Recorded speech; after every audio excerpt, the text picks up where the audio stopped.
नमस्कार, आप देख रहे हैं हिमाचल खबरनामा। मैं हूं आपके साथ दीक्षा शर्मा। सबसे पहले नजर डालते हैं कुछ खास सुर्खियों पर।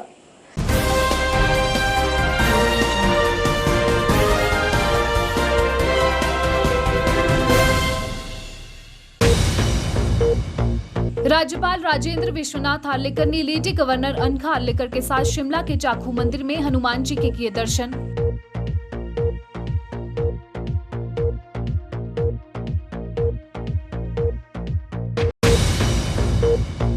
मुख्यमंत्री जयराम ठाकुर ने नई दिल्ली में केंद्रीय सूचना एवं प्रसारण और युवा कार्य एवं खेल मंत्री अनुराग सिंह ठाकुर से की भेंट।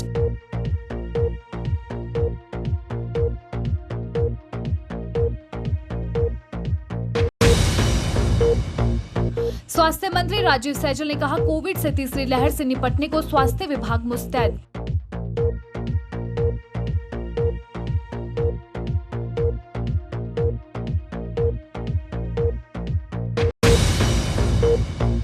ग्रामीण विकास एवं पंचायती राज मंत्री वीरेंद्र कंवर ने कहा, प्रदेश में 17,407 बेसहारा गौवंश को किया जाएगा आश्रय प्रदान।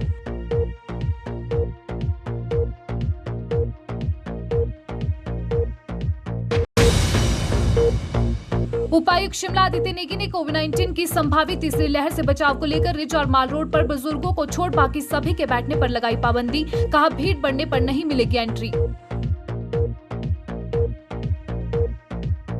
सुर्खियों के बाद अब खबरें विस्तार से।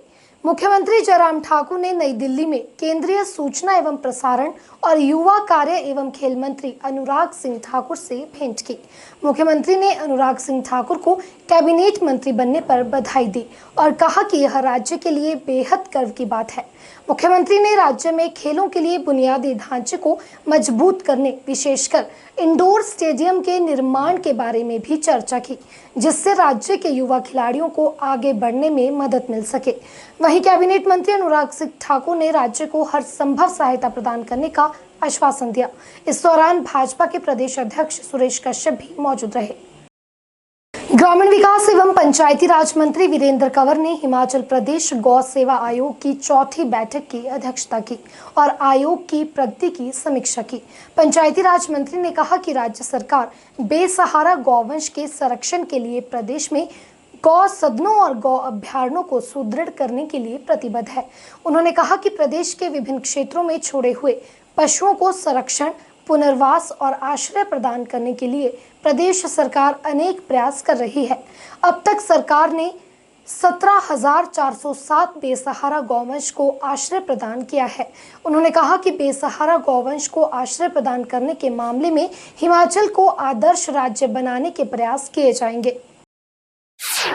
वर्तमान में जो गौ सेंचुरीज का काम हमारे पूरे प्रदेश के अंदर चला है, हम लोगों ने उसको रिव्यू किया है और हमें इसमें अच्छी फीडबैक मिली है कि अगले 3 महीने के अंदर काफ़ी और नई गौ सेंचुरीज जो है वो बन करके तैयार हो गई।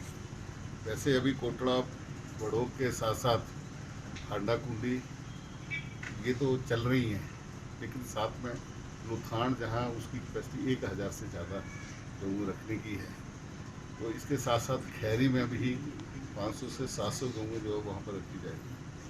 तो इसको चलाने के लिए तो जल्दी कुछ NGOs के साथ जो है वो MOU कर रहे हैं।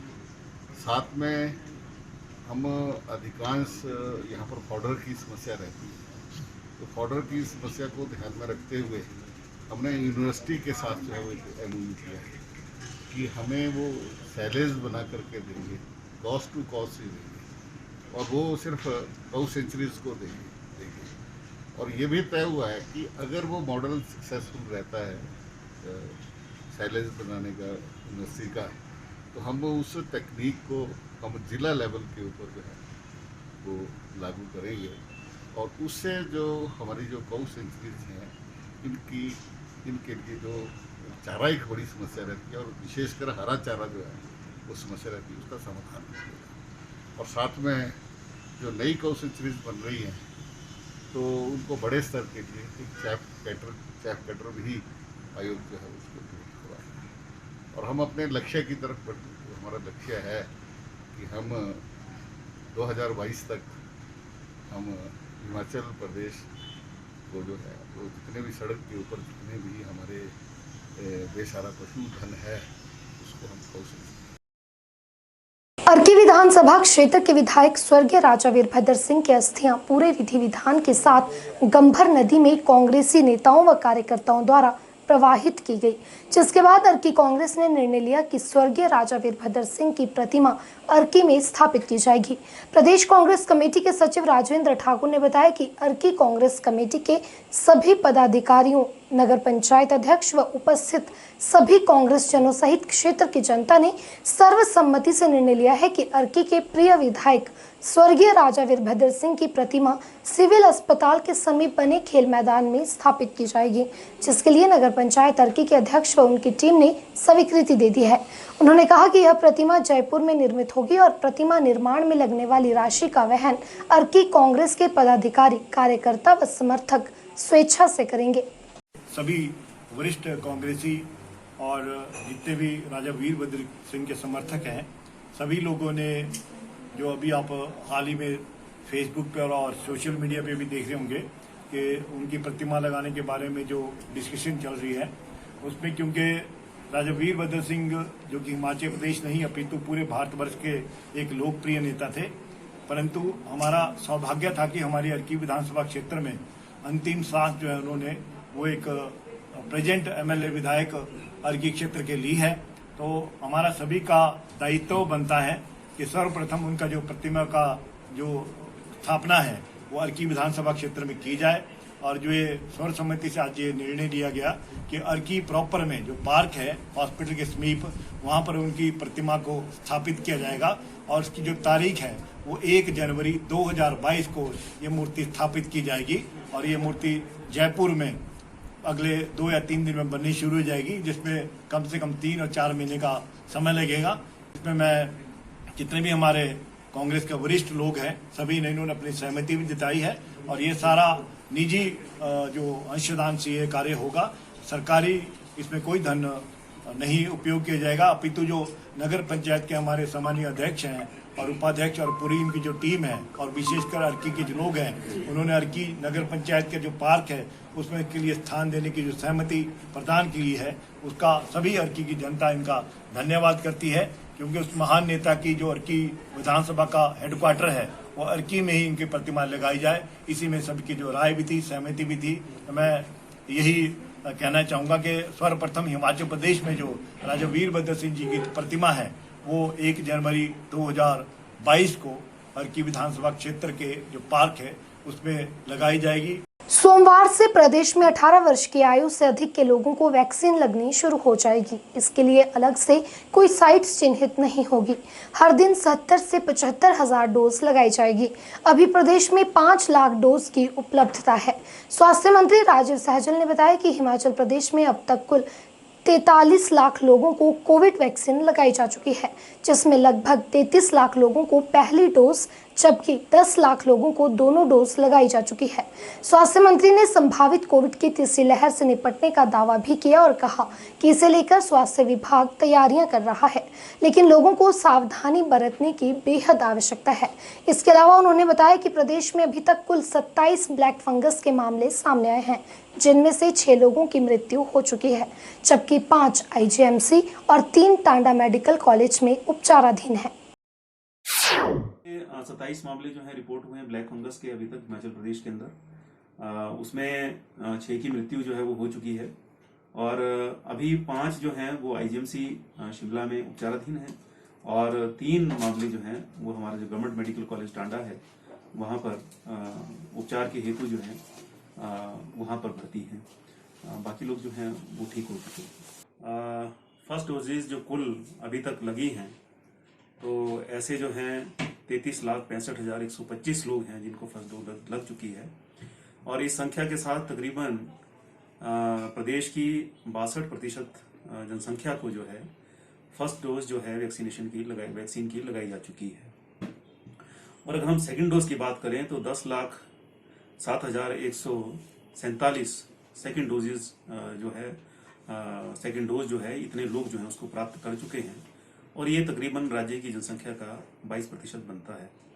इस प्रतिशतता के साथ हिमाचल प्रदेश वैक्सीन के द्वारा अपने राज्य की पॉपुलेशन जिसको ये वैक्सीन लगाई गई है, तो संख्या की दृष्टि से हिमाचल प्रदेश जो है वो नंबर 1 राज्य है पूरे देश भर में।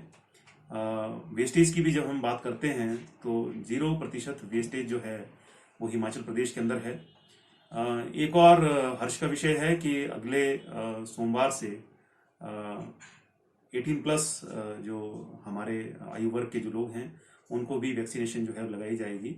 अब कॉमन साइट्स होंगे, कोई डिफरेंट साइट्स जो है क्रिएट नहीं किए जाएंगे और लगातार जो है ये वैक्सीन जो है तकरीबन 70 से 75 हज़ार डोजेज जो है प्रतिदिन इस प्रकार जो है वो ये कार्यक्रम जो है वो शुरू किया जाएगा मंडे से। अभी तकरीबन जो है जो स्टॉक है तकरीबन 5 लाख डोजेज हमारे पास उपलब्ध हैं और ये एक नियमित प्रक्रिया है जिसके तहत हमको डोजेज जो है वो हमको जो है वो प्राप्त होती रहती हैं। तो जैसे जैसे आती रहेंगी वो लगती रहेंगी। स्वास्थ्य विभाग जो है बिल्कुल इसके लिए तैयार है। हमारी तैयारियां जो हैं वो चली हुई हैं, कुछ तो तैयारियां संपूर्ण हैं, कुछ तैयारियां चली हुई हैं।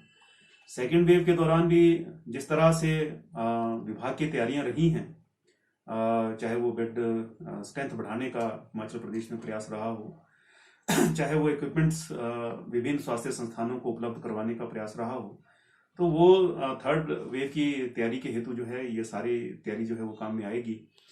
लेकिन अभी कुछ उपकरण खरीदे जाने हैं और भी साजो सामान जो है वो खरीदा जाना है, तो उसकी प्रक्रिया जो है वो आजकल चली हुई है और बहुत तेजी से ये सारा काम जो है वो हो रहा है। और मैं बहुत दावे और विश्वास के साथ कह सकता हूँ कि जिस प्रकार पहली वेव और दूसरी वेव का सामना हिमाचल प्रदेश ने किया, सरकार ने बढ़ चढ़ करके इसमें जो है अपनी निगरानी जो है वो बनाई रखी। सम्मानीय मुख्यमंत्री जी खुद सक्रिय होकर के प्रत्येक जिले के अंदर उन्होंने प्रवास किया, हम भी उनके साथ रहे और कोई किसी प्रकार की कमी जो है आने नहीं दी गई। कोई ऐसा व्यक्ति नहीं था जिसको बेड की आवश्यकता पड़ी तो उसको बेड ना मिला हो, जिसको ऑक्सीजन की आवश्यकता पड़ी उसको ऑक्सीजन न मिली हो। उसी तरह जो है अब थर्ड वेव के लिए भी हिमाचल प्रदेश जो है वो बिल्कुल तैयार है और इसका बखूबी हम मुकाबला करेंगे। वैसे तो ईश्वर से प्रार्थना करता हूँ कि थर्ड वेव हो ही ना, लेकिन अगर मान लीजिए थर्ड वेव आती भी है, केसेस बढ़ते हैं, तो इसका हम मुकाबला करने के लिए, इसका सामना करने के लिए बिल्कुल हम तैयार हैं। लेकिन मैं निवेदन करना चाहूँगा प्रदेश की जनता से कि जो 3 मूल जो सावधानियां हैं उसका पालन हम सब लोग करें। उसमें मास्क का ठीक से प्रयोग, सोशल डिस्टेंसिंग, सामाजिक दूरी, 2 गज की दूरी है बहुत जरूरी, बार बार ये आग्रह हो रहा है। और तीसरा जो है हैंड हाइजीन, कुछ तब तक खाएं पिए ना, मुंह को हाथ ना लगाएं, नाक को हाथ ना लगाएं, आंख को हाथ ना लगाएं जब तक हाथों को ठीक प्रकार से हम स्वच्छ न करें। खाद्य आपूर्ति मंत्री राजेंद्र गर्ग ने कहा कि नाबार्ड के तहत घुमारवीं में 7 सड़कों का निर्माण किया जाएगा, जिनमें से 4 सड़कों को स्वीकृति के लिए भेज दिया है। स्वीकृति मिलते ही इन सड़कों का कार्य शुरू कर दिया जाएगा। उन्होंने कहा कि घुमारवीं विधानसभा क्षेत्र में हर गांव को सड़क के साथ जोड़ने का प्रयास किया जा रहा है। उन्होंने लोक निर्माण के विभाग के अधिकारियों को विकास कार्यों में तेजी लाने के निर्देश दिए और कहा कि जो कार्य शेष बचे हैं उन्हें शीघ्र पूरा करने के प्रयास किए जाएं। उन्होंने कहा कि मुख्यमंत्री जयराम ठाकुर के नेतृत्व में प्रदेश का चहुमुखी विकास हो रहा है। यहाँ के गांवों को सड़क से जोड़ना ये हमारी प्राथमिकता है और पिछले 3 सालों के अंदर हमने लगभग 110 लिंक रोड ग्रामों के लिए स्वीकृत किए हैं। बहुत सारे काम उसमें पूरे हो गए हैं, कुछ का काम चला हुआ है और कुछ का काम शुरू होने वाला है। ऐसे हर गांव को सड़क के साथ जोड़ना तथा जिसके कारण ग्रामीण लोगों को अपने गांव से रोगियों को या अन्य सुविधाओं हेतु जो मुश्किल आती थी उससे उनको छुटकारा मिलेगा। और हमारी सरकार का ये लक्ष्य है कि कोई भी गांव जो है वो बिना सड़क के ना रहे, इसका प्रयास किया जा रहा है। और जो भी हमारे पास इस प्रकार का प्रस्ताव आता है हम उसको अपनी स्वीकृति प्रदान करते हैं और जहाँ जहाँ लोगों ने ज़मीन उपलब्ध करा दी है वहाँ वहाँ ये काम हो चुके हैं या शुरू हुए हैं और कुछ शुरू होने वाले हैं, ताकि इस क्षेत्र में संपर्क सड़कों की कोई कमी लोगों को ना रहे। हमारा प्रयास है कि हर गांव जो है सड़क सुविधा से जुड़ना चाहिए। हिमाचल प्रदेश के 6 बार मुख्यमंत्री रहे वीरभद्र सिंह की अस्थियां जिला कुल्लू के पवित्र जिया संगम स्थल पर भी विसर्जित की गई। कुल्लू ब्लॉक कांग्रेस कमेटी द्वारा सुबह पूरे शहर में पहले प्रभात फेरी निकाली गई और पूर्व मुख्यमंत्री की आत्मा की शांति के लिए प्रार्थना की गई, जिसके बाद पार्वती व व्यास नदी के संगम स्थल जिया में अस्थियां विसर्जित की गई। कुल्लू ब्लॉक कांग्रेस कमेटी द्वारा स्वर्गीय वीरभद्र सिंह की अस्थि विसर्जन के लिए जिया गांव में पार्वती व व्यास नदी के संगम स्थल को चिन्हित किया गया था। कुल्लू से अस्थि कलश को भव्य शोभा यात्रा निकालकर जिया पहुंचाया गया। इस दौरान जगह जगह लोगों ने भी पूर्व मुख्यमंत्री वीरभद्र सिंह को श्रद्धांजलि दी। जिया संगम स्थल पर कुल्लू सदर के विधायक सुंदर सिंह ठाकुर के साथ साथ अन्य कांग्रेस कार्यकर्ताओं ने अस्थि विसर्जन की परंपराओं को पूरा किया और उसके बाद संगम स्थल में अस्थियों को पानी में विसर्जित कर दिया। कुल्लू सदर के विधायक सुंदर सिंह ठाकुर ने कहा कि अस्थि कलश को व्यास व पार्वती नदी के संगम स्थल में विसर्जित कर दिया गया है। विधायक सुंदर ठाकुर का कहना है कि कुल्लू जिला के लिए पूर्व मुख्यमंत्री वीरभद्र सिंह के योगदान को कभी भी नहीं भुलाया जा सकता। आज हमारा सौभाग्य है कि इतना पवित्र संगम हमारी इस देवभूमि में है और उसमें इतने पवित्र आत्मा को जो इतने महान इंसान के अस्थि विसर्जन यहाँ पे हुए हैं, मैं समझता हूँ हमारे सभी वरिष्ठ लोग यहाँ पे इकट्ठे हुए हैं। आज हम श्रद्धांजलि अर्पित करते हैं उस महान आत्मा को। ऐसा ही जैसा प्यार उन्होंने हमारे क्षेत्र के साथ रखा, पूरी देवभूमि के साथ रखा, जितना उन्होंने हमारे यहाँ पे इज्जतमान हम हमारे क्षेत्र के लोगों को दिया, हम प्रार्थना करते हैं कि अपने चरणों में इस महान आत्मा को, जो कि इस प्रदेश के विकास पुरुष थे, गरीबों के मसीहा थे, हर एक व्यक्ति के साथ घुले मिले हुए थे, तो ऐसे वक्त में हम उन्हें श्रद्धा सुमन अर्पित करते हैं। वहीं भाजपा नेत्री रेणुका डोगरा का कहना है कि राजा साहब जैसा न कोई था और न कोई होगा। पूर्व मुख्यमंत्री के साथ उनके पारिवारिक संबंध थे, उनको खोना प्रदेश ही नहीं देश के लिए भी क्षति है। माननीय पूर्व में हमारे मुख्यमंत्री रहे परम श्रद्धेय श्री वीरभद्र सिंह जैसा नेता ना पहले कभी कोई था, ना है, ना होगा। मेरा तो पारिवारिक ही संबंध उनके साथ बहुत घनिष्ठ रहा है।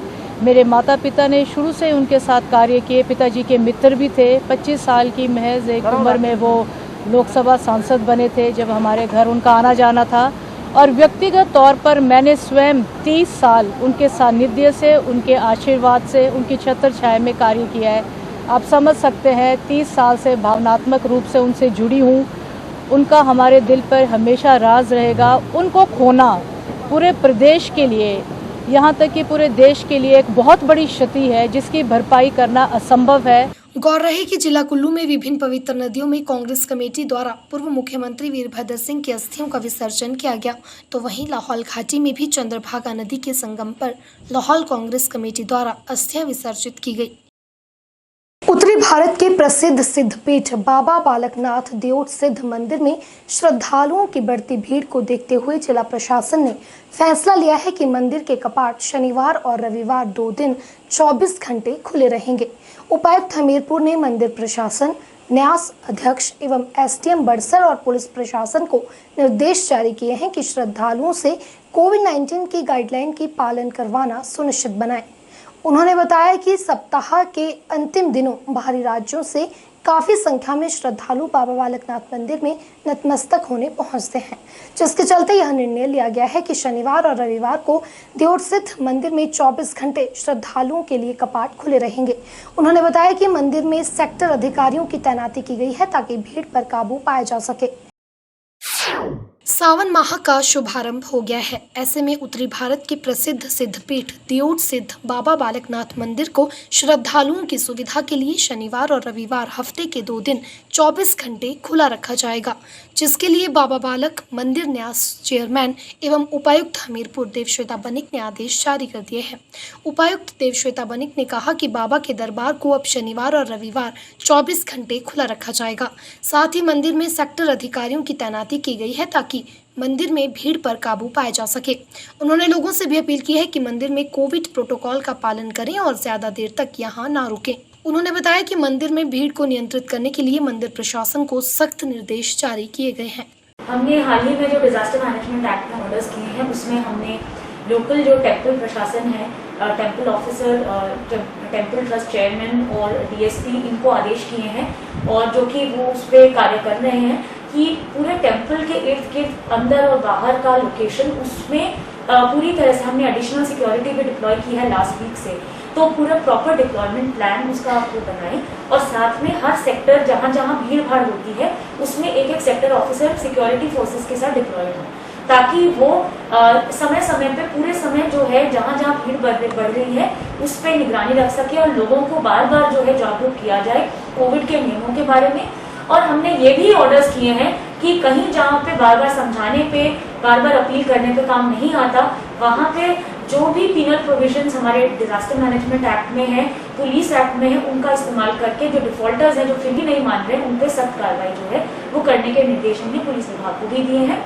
इसके साथ साथ हम वहाँ पे थर्मल स्कैनिंग और रजिस्ट्रेशन के बाद ही प्रवेश का हमने जो है प्रावधान बनाया है, ताकि अगर कोई भी सिम्टोमेटिक व्यक्ति हो तो उसको टेम्पल में प्रवेश करने नहीं दिया जाएगा। क्योंकि ये जो इस संडे है, ये ज्येष्ठ महीने का पहला संडे है जहाँ पे काफ़ी मान्यता रखते हैं लोग, जो बाबा के मंदिर में भी भारी मात्रा में आते हैं। तो हम ये कोशिश कर रहे हैं कि हम इसको, इन मंदिर के कपाट को 24 घंटे खुला रखें इस वीकेंड के लिए, ताकि रश जो है एकदम से हमारे यहाँ पे ज़्यादा ना बढ़े और थोड़ा धीरे धीरे व्यवस्थित तरीके से जो दर्शन हम कर रहे हैं। लोगों से अपील है कि जो भी आ रहे हैं बाबा के दर्शन करने, आपकी श्रद्धा है और हम उसका रिस्पेक्ट करते हैं, आप बिल्कुल आए, लेकिन कोविड के नियमों का पालन करें और थोड़ा हमारे साथ सहयोग करें कि बहुत लंबी दर्शन करना, वहाँ पे खड़े होके बहुत ज़्यादा पूजा अर्चना करना वो इस समय पे पॉसिबल नहीं है इतनी भीड़ को देखते हुए।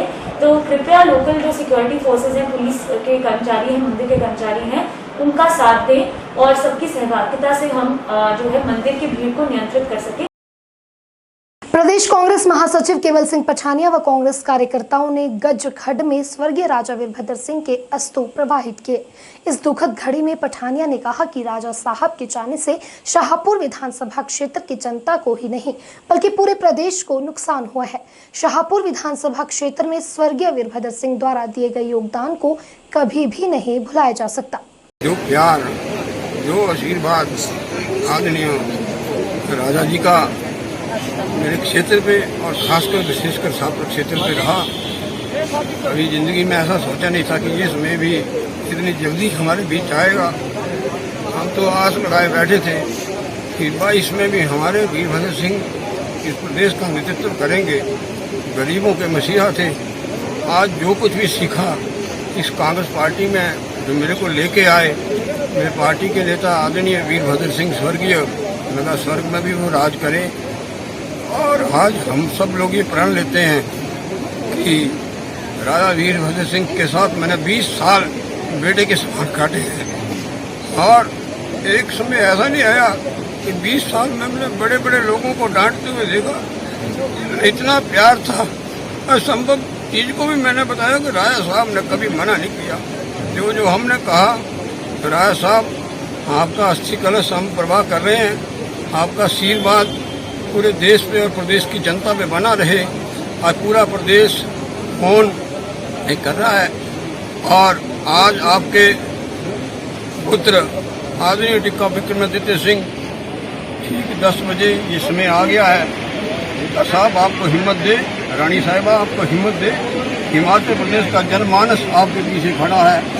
आपके राजा साहब ने, टिक्का साहब, इस प्रदेश के हर जिले पे जो गरीबों पे उन्होंने की सेवा की है, वो आशीर्वाद सदा आप पे बना रहे। माँ भीमा काली का आशीर्वाद आप पे बना रहे। और हम ये प्रण लेते हैं आज कि उनके बताए हुए रास्ते पे राजा साहब आप बहुत कुछ करके गए। आपके मन में जो था मैं आज खेल करना चाहता हूँ। त्रिणी के स्कूल में कह रहे थे कॉलेज में जल्दी करूँगा, बिना मांगे आपने सब कुछ दिया। और आज राजा साहब बातें आपने शाहपुर क्षेत्र के लिए सोची थी। मैं आपका ये अस्थि कलश है, लोगों का आशीर्वाद मिला। राजा साहब शाहपुर की जनता के लिए जरूर भरपूर कोशिश करेंगे। और आज ये अंतिम यात्रा है मेरे विधानसभा क्षेत्र की। आज अंतिम रात थी मेरे कार्यालय की। इसी कार्यालय में हजारों बार आती बार जाती बार बिना प्रोग्राम शिमला से चलते थे। बड़े बड़े अधिकारी पूछते थे कहाँ रुकेंगे, राजा साहब किसी को बताते नहीं थे। टेलीफोन मेरे को 6 बजे हॉलीडे से आ जाता। मेरे सदामा के घर जो पढ़ा कभी नहीं पूछा, जो पढ़ा वो खाया। और खुद टेलीफोन बड़े बड़े लोग पूछते थे कहाँ रुकेंगे, चाय कहाँ पिएंगे, साहब कब हॉलीडे कब होना आएगा। बार सब लोग पूछते कहाँ रुक रहे हैं राजा साहब। आते नहीं थे लेकिन सीधे कार्यालय पहुंच जाते थे। राजा साहब सच्ची श्रद्धांजलि, आपका आशीर्वाद इस जनता में बना रहे। और मैं कहता हूँ आपका जो प्रण है इस विधानसभा क्षेत्र के लिए, इस प्रदेश के लिए, उसको मैं पूरा करूंगा। यही प्रण मैं आपकी ये अंतिम यात्रा के अंतिम क्षण में लेता हूँ। राजा साहब अब स्वर्ग में भी राजा रहे और आपका आशीर्वाद इस प्रदेश की जनता, हर वर्ग के आप मसीहा रहे, चाहे वो कर्मचारी हो, चाहे वो भूतपूर्व सैनिक हो, चाहे वो गरीब हो, किसान हो, बागवान हो, हर आदमी के लिए आपने हर घर में जो है अपनी पहचान बनाई थी। उसी रास्ते पे हम चलेंगे राजा साहब, आप सदा ही अमर रहे। और ये मैं प्रण लेता हूँ कि आपके बताए हुए रास्ते से टस से मस नहीं होऊंगा, आपके बताए हुए रास्ते पे चलूंगा। कोविड-19 की संभावित तीसरी लहर की तैयारियों और बचाव को लेकर उपायुक्त शिमला आदित्य नेगी ने व्यापार मंडल, होटल एसोसिएशन, बस व टैक्सी ऑपरेटर्स एसोसिएशन एवं विभागीय अधिकारियों के साथ बैठक की। बैठक के दौरान शिमला में पर्यटकों की ज्यादा आमद के चलते और कुछ एक स्थानों पर भीड़ को नियंत्रित करने के लिए स्टेक होल्डर्स के साथ विस्तार से चर्चा की गई। बाहरी राज्यों से इन दिनों काफी तादाद में पर्यटक घूमने पहुंच रहे हैं, जिस कारण शिमला के रिज मैदान और माल रोड पर पर्यटकों की काफी भीड़ रहती है। ऐसे में बैठक में फैसला लिया गया कि शिमला के रिज और माल रोड पर स्थित बेंचेस में वरिष्ठ नागरिकों को छोड़कर अब किसी को भी बैठने की अनुमति नहीं होगी। उपायुक्त शिमला आदित्य नेगी की अध्यक्षता में कोविड-19 की संभावित तीसरी लहर की तैयारियों और बचाव को लेकर बैठक का आयोजन किया गया। इस अवसर पर उपायुक्त ने बताया कि शिमला के रिज मैदान और माल रोड में पर्यटकों एवं लोगों को सीमित संख्या में ही अब प्रवेश करने की अनुमति दी जाएगी। रिज और माल रोड के प्रवेश रास्ते पर पुलिस की तैनाती कर पर्यटकों व लोगों को जागरूक करेंगे ताकि सामाजिक दूरी बनी रहे। उन्होंने बताया कि रिज और माल रोड पर बैठने के लिए लगाए गए कुछ बेंचों को अब हटा दिया जाएगा। नौजवान और युवाओं को उन बेंचों पर बैठने नहीं दिया जाएगा। इन बेंचों पर अब सिर्फ वरिष्ठ नागरिक को ही बैठने की इजाजत दी जाएगी। आदित्य नेगी ने बताया कि पुलिस कर्मियों द्वारा रिज और माल रोड में लोगों की अधिक संख्या होने पर उन्हें भीड़भाड़ से निकालने का आग्रह करेंगे। भीड़भाड़ को नियंत्रित करने के लिए शिमला के अन्य स्थानों पर भी इसी तरह के कदम उठाए जाएंगे। इसके उपरांत इन निर्णयों के परिणाम के आधार पर आवश्यक कदम उठाए जाएंगे। उन्होंने बताया कि टूरिज्म और व्यापार मंडल से जुड़े कर्मचारियों की मासिक आधार पर सैंपलिंग की जाएगी, जिसकी सूची समिति के द्वारा प्रशासन को दी जाएगी। इस मौके पर होटल और दुकानों में काम करने वाले कर्मचारियों की वैक्सीनेशन की स्थिति पर भी चर्चा की जाएगी। उन्होंने बताया कि इस क्षेत्र में काम करने वाले कर्मचारियों को वैक्सीनेशन के लिए प्राथमिकता प्रदान की जाएगी, जिसकी सूची समिति द्वारा हमें प्रदान करके उन्हें वैक्सीनेट किया जाएगा। उपायुक्त ने बताया कि इन आदेशों को जल्द ही लागू किया जाएगा ताकि संभावित तीसरी लहर से बचा जा सके। उन्होंने व्यापार मंडल, होटल एसोसिएशन एवं टैक्सी ऑपरेटर्स को प्रशासन के साथ समन्वय स्थापित कर कार्य करने का आग्रह किया। उन्होंने बताया कि जागरूकता के बाद भी यदि किसी प्रकार की लापरवाही बरती जाती है तो उनके खिलाफ नियमानुसार कार्यवाही अमल में लाई जाएगी। उन्होंने बताया कि होटल एसोसिएशन और व्यापार मंडल द्वारा लोगों को जागरूक करने के लिए बैनर्स और स्टिकर्स लगाए जाएंगे। उन्होंने कोविड-19 की रोकथाम के लिए विभागीय अधिकारियों से अन्य आवश्यक कार्यवाही करने के भी निर्देश दिए। ये बैठक करने का पर्पस ये था कि थोड़ा सा जो है यहाँ पे शिमला ज़िले में जो है पर्यटक थोड़े ज़्यादा आ रहे हैं और उसके अलावा कुछ अन्य जो है कुछ उनको थोड़ा सा अवेयर करने के रिगार्डिंग भी आज बैठक बुलाई गई थी। तो इसमें आज हमने बेसिकली सारे स्टेक होल्डर्स से कोविड सिचुएशन के ऊपर चर्चा करी, उनसे जो है सुझाव भी लिए, उनका फीडबैक भी लिया और उन्होंने हमें कुछ दिशा निर्देश भी दिए। इसके अतिरिक्त जो है आज की बैठक में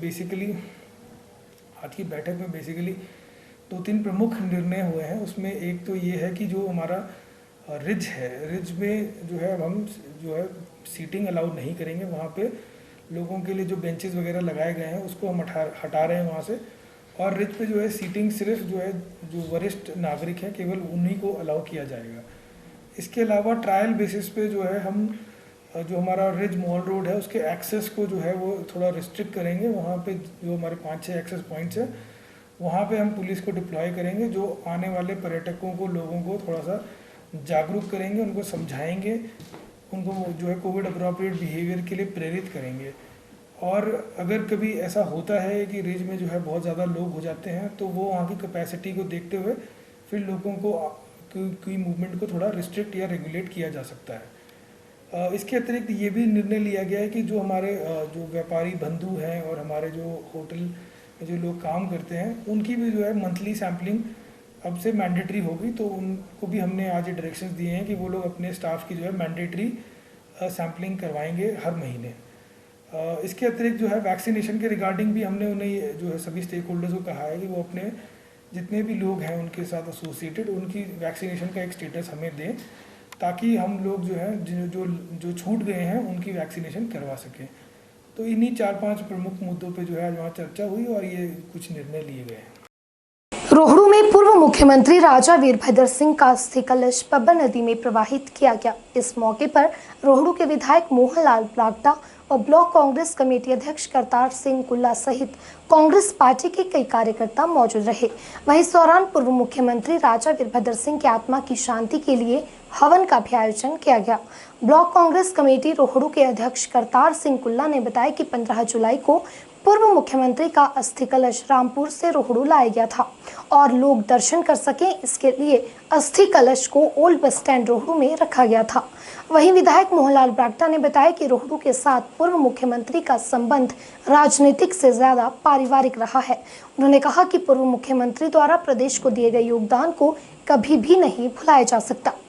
आज हम सभी ने कांग्रेस मंडल रोहड़ू ने कांग्रेस कार्यकर्ता ने हम लोगों ने आज बस स्टैंड से लेकर पवर तक उनका जो अस्थि कलश लेके गए, वहाँ पर विधि विधान के साथ उनका जो अस्थि कलश है वो हिंदी रीति रिवाज के अनुसार पूरी विधि विधान के साथ पंडित ने जो पंडित के मंत्र उच्चारण के साथ उनका अस्थि कलश जो है पवर नदी में प्रवाह किया गया, विस्तरण किया गया। उनका कार्य करने की शैली थी, जो उनके अंदर क्षमता थी काम करने की, जो उनके विचार थे, वैसा शख्स समझ नहीं मिलेगा। ऐसी महान शख्सियत में कोई है। तो मैं तो यही अपनी तरफ से और अपने सारे कांग्रेस परिवार की तरफ से उनकी आत्मा को शांति मिले, उनको जो है वहाँ स्वर्ग में भी मैं तो यही कहूँगा उनको ऐसा ही वहाँ भी मान सम्मान मिले जैसा उनका जो है जब वो हमारे पूर्व मुख्यमंत्री थे, इस धरती पर थे, जो सम्मान उनको यहाँ मिला।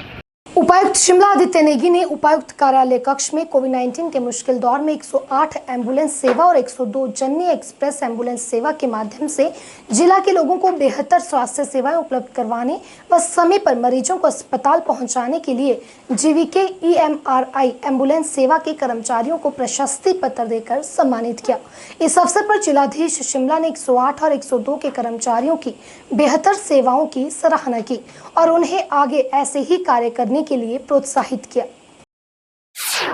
उपायुक्त शिमला आदित्य नेगी ने जीवीके EMRI कंपनी के अंतर्गत शिमला के 108 में सेवाएं दे रहे चालक रवि कुमार को कोविड-19 महामारी के दौरान बेहतर आपातकालीन स्वास्थ्य कार्य के लिए प्रशस्ति पत्र देकर सम्मानित किया।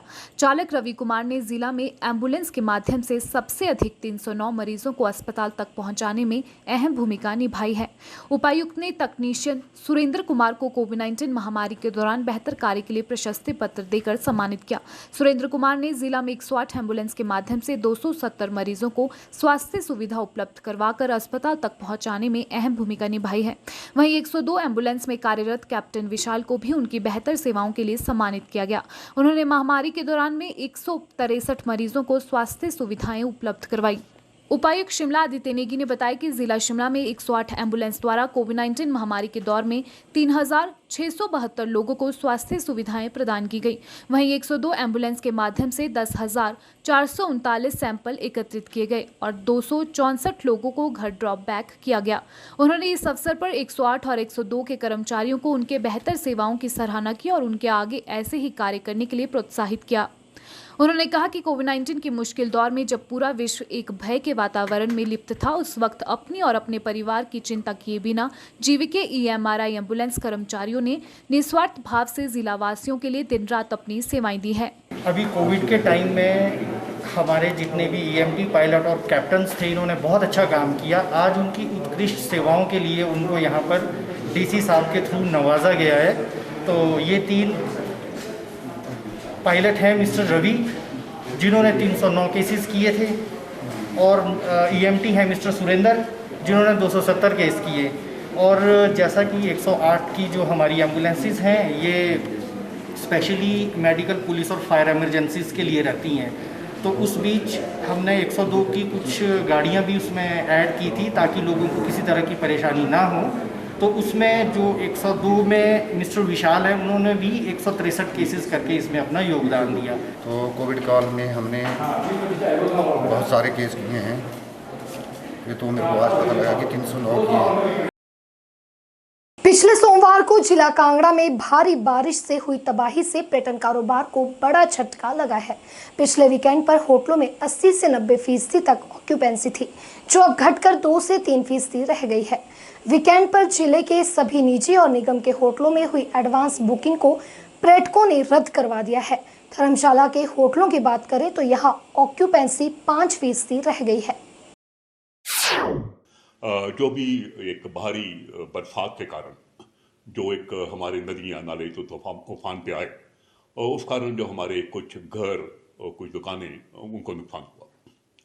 मैं ये कहना चाहूँगा कि शुरुआत में जो भागफू नाग के अंदर जो एक नाले के अंदर रुकने के कारण जो पानी सड़क पे आया और आगे जो पार्किंग में 3-4 गाड़ी खड़ी थी, वो आपस में लुढ़क कर आपस में टकराई। लेकिन जो एक सोशल मीडिया में दिखाया गया, सोशल मीडिया में ये दिखाया गया कि क्लाउड बर्स्ट हो गया, और साथ में एक विजुअल दिखाया जा रहा था भागफू नाग की पार्किंग का, और दूसरा विजुअल दिखाया जा रहा था गज प्रोजेक्ट का, कि जैसे गज ये एक समुंदर है, एक बहुत बड़ा नदी है, और जो यहीं पर है वो ये सारा बह गया है। और इस पर इतनी नेगेटिव पब्लिसिटी हुई कि लोग इतने सहम गए, इतने डर गए, जो कि पूरे इस एरिया में अपना धर्मशाला में खास ठहरे हुए थे, कि देखते ही देखते चंद मिनटों के अंदर पूरा का पूरा एरिया खाली हो गया। अरे कम से कम 500 करोड़ रुपए का, कम से कम 500 करोड़ रुपए का इस 2-3-4 दिन का नुकसान हुआ है। ये नुकसान क्या हुआ है कि वो जो लोग ठहरे हुए थे, वो तो 90% 4 बज के बजते सारे निकल गए। नेक्स्ट डे 99% कैंसलेशन हुई, और अगले जो कल वीकेंड है, देखिए आप, आज फ्राइडे है, आज खाली पड़ा है। 99% कैंसलेशन हो गई है, वो आज की नहीं, अगले हफ्तों की भी कैंसलेशन हो गई है। इवन जो 21-22 का जो वीकेंड है, वो भी खाली हो गया है, उससे अगला भी खाली हो गया है। हम पर्यटकों को मैसेज देना चाह रहे हैं कि पूरा का पूरा एरिया 100% सेफ है, कोई ऑब्स्ट्रक्शन नहीं है, कोई लैंडस्लाइड नहीं है। वो बेझिझक हिमाचल के अंदर आ सकते हैं, मैक्लोडगंज जा सकते हैं, भागफू नाग जा सकते हैं, कोई डरने की जरूरत नहीं है। नूरपुर में शनिवार को पूर्व मुख्यमंत्री वीरभद्र सिंह के अस्थियों का कलश कांग्रेस जिलाध्यक्ष अजय महाजन की अध्यक्षता में सत्य सदन पहुंचा। नगर परिषद कार्यालय से सत्य सदन तक वीरभद्र सिंह अमर रहे के नारों के साथ कलश को लाया गया। इस दौरान सभी कांग्रेस कार्यकर्ताओं ने पूर्व मुख्यमंत्री को श्रद्धांजलि दी और मौन भी रखा। वहीं इसके बाद पूरे विधि विधान से ज्वाली में अस्थि विसर्जन की प्रक्रिया पूरी की गई। ज्वाली में कांग्रेस कार्यकर्ताओं ने स्वर्गीय वीरभद्र सिंह की अस्थियों का विसर्जन किया। इस दौरान जिलाध्यक्ष अजय महाजन ने कहा कि पूर्व मुख्यमंत्री वीरभद्र सिंह के देहांत के बाद जो शून्य है उसकी भरपाई कभी नहीं हो सकती। यह न केवल कांग्रेस पार्टी बल्कि प्रदेश के लिए भी एक अपूर्णीय क्षति है। उन्होंने कहा कि उनका और वीरभद्र सिंह का नाता पिता और पुत्र जैसा था। उनके पिता सत महाजन के देहांत के बाद जब वह पहली बार विधानसभा पहुंचे तो वीरभद्र सिंह ने उनको उनके पिता की कमी नहीं खलने दी और पिता की तरह उंगली पकड़कर चलना सिखाया। महाजन ने कहा कि कांग्रेस को उनकी कमी हमेशा खलती रहेगी, लेकिन उनकी जुझारू छवि कांग्रेस के हर कार्यकर्ता में विद्यमान रहेगी। उन्होंने कहा कि आने वाले विधानसभा चुनावों में कांग्रेस के कार्यकर्ता हर विधानसभा में कांग्रेस का परचम लहराकर पूर्व मुख्यमंत्री को श्रद्धांजलि देंगे। हिमाचल के दिलों की धड़कन जो है, जो कहते हैं, और गरीबों के मसीहा पूरे हिमाचल के नए हिमाचल के निर्माता, जो राजनीतिक सफर बहुत लंबा था, उनको हो बैठे। ये 9 बार एमएलए के 5 बार मेंबर पार्लियामेंट रह चुके, अनेकों बार सेंटर के वजीर रह चुके, 6 बार हिमाचल के मुख्यमंत्री रह चुके, और सबसे बड़ी बात है हिमाचल के लाखों लोगों के दिल में ये बसे और इन्होंने हर स्तर पे हद को उठाने की कोशिश। इसका प्रदेश का नुकसान होगा ही और हुआ है, पर हमारे नूरपुर क्षेत्र को और हमारे पर्सनली बहुत बड़ा नुकसान हुआ है। यहाँ पे तकरीबन हर ईंट के ऊपर जो डेवलपमेंट की ईंट लगी हुई है, कहीं ना कहीं राजा वीरभद्र सिंह का, सात महाराज का और बाकी हमारे अन्य नेताओं का नाम लिखा हुआ है, और वो लुट के लिए करे कभी उसको नहीं बुलाया जा सकता। हिमाचल प्रदेश स्कूल शिक्षा बोर्ड ने बीते बुधवार को 12वीं कक्षा का वार्षिक परिणाम घोषित किया है। कोरोना महामारी के चलते इस बार बिना वार्षिक परीक्षाएं लिए घोषित रिजल्ट 92.77% रहा। वहीं शिमला स्थित राजकीय कन्या आदर्श वरिष्ठ माध्यमिक विद्यालय पोर्टमोर की 35 छात्राओं ने 90% से ज्यादा अंक हासिल किए हैं। विद्यालय के प्रधानाचार्य ने बताया कि उनके विद्यालय में 10वीं और 12वीं का परिणाम बेहतरीन रहा है। उन्होंने सभी बच्चों को बधाई देते हुए उनके उज्जवल भविष्य की कामना की। शिमला स्थित राजकीय कन्या आदर्श वरिष्ठ माध्यमिक विद्यालय पोर्टमोर के प्रधानाचार्य नरेंद्र सूद ने बताया कि हिमाचल प्रदेश स्कूल शिक्षा बोर्ड द्वारा 12वीं कक्षा का वार्षिक परिणाम घोषित किया गया है। उन्होंने कहा कि पोर्टमोर स्कूल में 10वीं की 185 छात्राएं हैं जो सभी पास हुई हैं, जिनमें से कनिका गौतम ने 700 में से 677 अंक हासिल कर कक्षा में पहला स्थान हासिल किया है। दूसरे स्थान पर रही छात्रा ने 658 अंक हासिल किए हैं और तीसरे स्थान पर रीचा ने 649 अंक हासिल किए हैं। नरेंद्र सूद ने बताया कि 12वीं कक्षा में 419 छात्राएं हैं, जिसमें से 2 छात्राओं ने परीक्षा नहीं दी थी, वहीं एक छात्रा की कंपार्टमेंट आई है। उन्होंने बताया कि इन 3 छात्राओं को छोड़कर बाकी सभी 12वीं कक्षा में पास हुई हैं। प्रधानाचार्य ने सभी छात्राओं से अपील करते हुए कहा कि वे इस महामारी के दौरान अपनी सभी परीक्षाओं को गंभीरता से लें और अच्छे से मेहनत करें। वहीं नरेंद्र सूद ने बताया कि स्कूल में एडमिशन के लिए तिथि को 31 जुलाई तक बढ़ा दिया गया है। अभी हाल ही में जो वार्षिक परीक्षाओं का हमारा बोर्ड ने जो रिजल्ट निकाला है, क्योंकि जैसा मालूम ही है कि परीक्षाएं तो नहीं हो पाई थी, लेकिन एक फार्मूले के तहत जो फार्मूला विभाग ने और बोर्ड ने फिक्स किया था, उसके तहत जो है परीक्षा परिणाम घोषित किए गए हैं 10वीं के और 12वीं कक्षा के। और 10वीं कक्षा में हमारी 185 छात्राएँ जो हैं थी और ये सभी की सभी उत्तीर्ण घोषित की गई हैं। और मैं आपको बताना चाहूँगा कि इस वैश्विक महामारी के दौरान भी बच्चों ने काफ़ी अच्छा जो है वो भले ही ऑनलाइन एजुकेशन जो दी गई बच्चों को, घर से ही उन्होंने बहुत अच्छा कार्य किया है। और हमारी जो छात्रा प्रथम रही है इस विद्यालय के अंदर, कनिका गौतम, उसने 700 में से 677 अंक प्राप्त किए हैं। और जो 10वीं में दूसरा स्थान जिस बच्ची ने प्राप्त किया है वो उसके अंक 658 है। और तीसरे स्थान पर ऋचा 649 अंक प्राप्त कर जो है तीसरे स्थान पर रही है। जहाँ तक +2 की बात है, +2 में 419 छात्राएं थी और उसमें 2 छात्राएं जो है वो एग्जामिनेशन में अपीयर नहीं हुई और शायद एक छात्रा की हमारी कंपार्टमेंट है, बाकी सभी जो उत्तीर्ण घोषित की गई हैं। विभाग ने एडमिशन की जो डेट है वो एक्सटेंड की है 31 जुलाई तक। किन्हीं कारणों से जिन्होंने अभी तक एडमिशन नहीं ली है तो वो जल्दी से जल्दी एडमिशन लें, ताकि वो भी अपनी जो पढ़ाई है पूर्ण करने में कामयाब हो सके। मौसम विभाग की ओर से हिमाचल प्रदेश में लगातार 3 दिन तक भारी बारिश का अलर्ट जारी किया गया है। मौसम विज्ञान केंद्र ने 18 से 20 जुलाई तक प्रदेश के मैदानी व मध्य पर्वतीय भागों में भारी बारिश का ऑरेंज अलर्ट जारी किया है, जबकि 17 और 21 जुलाई के लिए येलो अलर्ट जारी किया गया है। वहीं उच्च पर्वतीय भागों में 19 जुलाई के लिए भारी बारिश का येलो अलर्ट जारी किया गया है। पूरे प्रदेश में 23 जुलाई तक मौसम खराब रहने का पूर्वानुमान है। हिमाचल प्रदेश में अगले 3 दिनों में फिर से मानसून सक्रिय हो रहा है और पूरे प्रदेश में बारिश होने की संभावना है। इसके लिए हमने ऑरेंज अलर्ट जो है हिमाचल प्रदेश के कई जिलों में रखा हुआ है। उसमें मुख्यतः सिरमौर, सोलन, शिमला, बिलासपुर, मंडी, कुल्लू, कांगड़ा और चंबा, इन जिलों में हमने भारी से भारी वर्षा होने की संभावना जताई है। बारिश के इस तरह के फोरकास्ट में स्टेट हाईवेज और नेशनल हाईवेज में कई बार बहुत रुकावट भी आती है, क्योंकि लैंडस्लाइड होने की संभावनाएं ज़्यादा हो जाती हैं और इसके साथ साथ में जो भी निचले क्षेत्र है वहाँ पानी भी खड़ा होता है और नाला और जो छोटी छोटी नदियाँ हैं उनमें फ्लैश फ्लड आने की संभावना भी बनी रहती है। इसके चलते हमने प्रशासन को भी बताया हुआ है कि अगले 3 दिनों में भारी से भारी वर्षा हिमाचल प्रदेश में होने वाली है, ताकि जो है प्रशासन समय से जो है आवश्यक कार्रवाई कर सके। प्रदेश में बेहतर एवं अत्याधुनिक स्वास्थ्य सुविधाओं की उपलब्धता सुनिश्चित करने के लिए सरकार वचनबद्ध है।